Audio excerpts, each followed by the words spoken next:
Hey guys, welcome back to another video, and in this video I'm going to show you guys how to double your editing speed on controller through these simple steps. These steps range from mechanics and the way you play the game and also settings. Hopefully by the end of this video you're going to double your editing speed and you're going to put that up to 11 and dominate your opponent in real matches as well as creative matches if you want to be a creative warrior. Before we begin, please subscribe and turn on post notifications so you're notified of videos just like this one. I'm going to make this a very quick one because I don't have much time. I gotta go in like a couple of minutes, so I just wanted to make this a quick video, hopefully try to help as much people as possible. So yeah, without further ado, let's get right into the video. So the first thing we're gonna do is try to put our editing button on a face button on your controller. Now what the face button means between triangle, circle, square, and X, and for Xbox One it's Y, X, B, and A. Now obviously not everybody can do this since not everyone is a claw player. Some people are paddle players, some people are non-claw / non-paddle players, but I believe if you can do claw, and if you can put your editing bind on your face buttons, on one of your face buttons, it doesn't really matter. As long as it's on a face button, you're gonna be good to go because it bottoms out super duper quick in comparison to, let's say, the left stick, one of the D-pad buttons, the touchpad, or the paddles. The face buttons are definitely much faster and it definitely will help your editing speed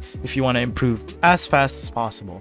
So the second thing we're going to do is try to put our select bind on the R1 button, the L1 button, or basically your bumpers on your controller. Now why is this a thing? Well, it's pretty much because the R1, your finger's already resting on it, and also it bottoms out faster. Not specifically to R1, but every single bumper on every single controller out there, so that includes the PlayStation 4, PlayStation 5, and also the Xbox controller. The triggers aren't too bad, but the triggers' main problem is that it bottoms out super duper slow, which is the complete polar opposite of the bumpers. This is definitely going to help your editing speed if you're trying to select, and especially if you do have confirm edit on release. Having the triggers is going to slow you down, so definitely go and try to put your selects on R1, L1, RB, or LB. The third thing we're going to do is try to make sure that we are editing using blueprint editing. What is blueprint editing, you ask? Well, it's pretty much basically you editing using only your blueprints without any use of your pickaxe. Blueprint editing helps because you don't have to waste a second trying to press another button on your controller, but instead you can just focus on editing.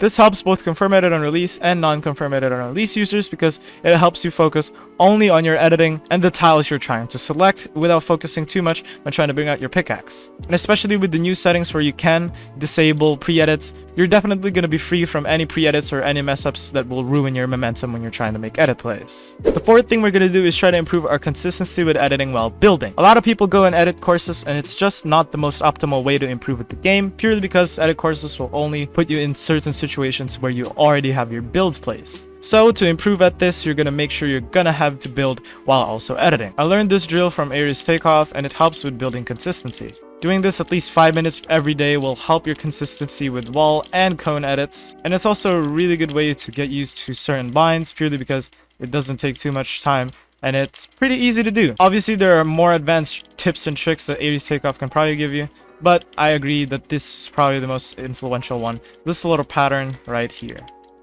Thank you guys so much for watching this video. I hope you guys enjoyed this video. Leave a like if you did, and subscribe if you're not subscribed already. Please subscribe. Click that subscribe button, please. I love you guys, and I love the people who subscribe to my channel because it helps me get motivation and making more videos, especially these ones where it's a little bit more difficult to make than some of my normal videos, but I want to keep posting more complicated, more advanced, and definitely more helpful videos. And honestly, stay tuned for more in the future. Thank you guys again so much for watching, and goodbye.